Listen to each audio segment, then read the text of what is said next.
Hello and welcome to BIGwiki. I'm Kevin and this is our dive into the Web3 gaming market. We talk about how Web3 is transforming gameplay, ownership, and the way that players engage with digital worlds. Whether you are a gamer, a developer, an investor, or just curious, stay tuned to see why Web3 gaming is more than just a trend. It's a revolution. Let's go!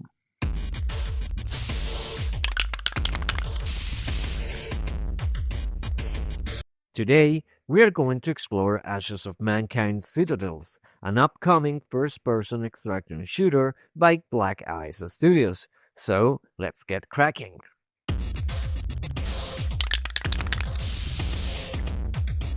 Ashes of Mankind's Citadels is a squad-based survival first-person extraction shooter set in a post-apocalyptic dystopian world called Ortiz. In this decaying world, the remnants of humanity have gathered near the Citadel, a massive skyscraper fortress that holds many important assets from times past. Corporations and syndicates are the primary organizations trying to seize the many technological treasures scattered within the Citadel, a former bastion of human advancement. At BIGwiki, we had the opportunity to participate in the latest private playtest for the game, where the developers share their vision for the project, answer questions, and give all the participants a first taste of what the game will offer once complete. The main objective of the game is for players to engage in tactical combat against others, gather resources, and loot enemies while surviving in a dynamic environment controlled by Grim, the rogue AI in charge of the Citadel. Grim continuously raises the stakes, forcing players to move swiftly across the map to avoid being overwhelmed by its many dangers. As in other extraction shooters, the gameplay loop offers a high-stakes experience. The first critical decision players will face is choosing their loadout before entering the Citadel. This determines key aspects as their playstyle and ability to collect loot and resources, but also represents one of the main risks of the game. All gear is lost if players are eliminated during the raid.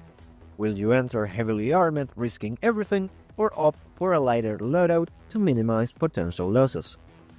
One unique feature that sets Ashes of Mankind's Citadels apart is what the developers describe as a vertical extraction shooter. The game's map consists of multiple floors within the Citadel. Players and their squads will spawn at the base of this massive complex and must ascend through its levels to extract better loot and resources, all while surviving Grim's threats and engaging other squads in combat. During our playtest, we explored 6 of the 42 floors planned for the final release and already found ourselves occasionally lost in its vast scale. The development team aims to blend the immersive gameplay quality of AAA Web2 games with the economic possibilities of Web3 and blockchain. They have designed and developed Ashes of Mankind's Citadels as a traditional gaming experience with a focus on action, teamwork, and deep customization, emphasizing realism in its gameplay. The game's many cosmetic customization options will be available inside the Ultra blockchain and will not provide any kind of advantage while playing the game. Here is where the developers hope that the Web3 ownership aspects will encourage players to acquire them, as these assets will retain their value, allowing players to trade them as they seem fit. Ashes of Mankind's Citadels is one of the 2 projects under development by Black Eyes Studios on the Ultra blockchain. The other project, Ashes of Mankind Empires, will encompass all the in-game economy aspects. It will provide a strategic layer for players as they will be able to manage corporations, acquire land, mine resources, research technologies, and engage in the decentralized economy of the game. Here, players will be able to craft items and other goods that will be usable and tradable inside of Ashes of Mankind's Citadels. Even when the playtests feature an early build, Ashes of Mankind's Citadels already presents high-fidelity textures and realistic graphics that effectively portrays its dark future. Volumetric effects, ambient occlusion, and high-quality lighting enhance the dystopian mood and play a key role, especially during moments when Green takes control, amplifying the game's dreadful atmosphere. The game already features advanced scaling technologies like NVIDIA DLSS, Intel XeSS, and while AMD FSR was in support during the test, it was present between these options, so we can expect that it will be implemented in the future.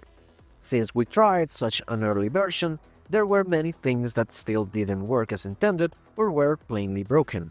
There were some missing assets, and some features such as DLSS frame generation and NVIDIA Reflex were also available between the options, but our experience was far from smooth while trying them. We encountered some minor visual bugs, and at times the scenes were too dark to see, which showed that lighting will need further adjustments during the development. However, we knew this was one of the main reasons for participating in this test. Before it began, the developers warned us about these details and encouraged us to find them so we could provide feedback. The game system requirements are quite demanding. Its page on the Ultra Store lists a GTX 1080 Ti and 16GB of RAM as minimum, and an RTX 3080 Ti with 32GB of RAM as recommended. However, before the playtest, the dev team shared an updated list of the requirements inside of the game's Discord channel, which sets an RTX 3080 Ti and 32GB of RAM as minimum, and an RTX 4080 and 32GB of RAM as recommended.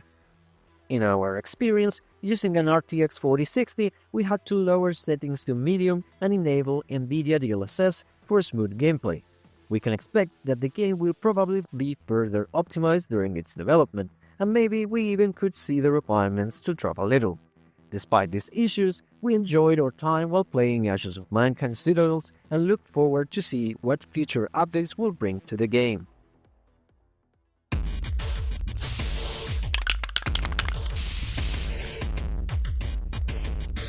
That wraps up our look at Ashes of Mankind Citadels. We're just scratching the surface of what's possible. If you're excited to see what's next, hit the like button, subscribe, and join us as we continue to explore the future of gaming.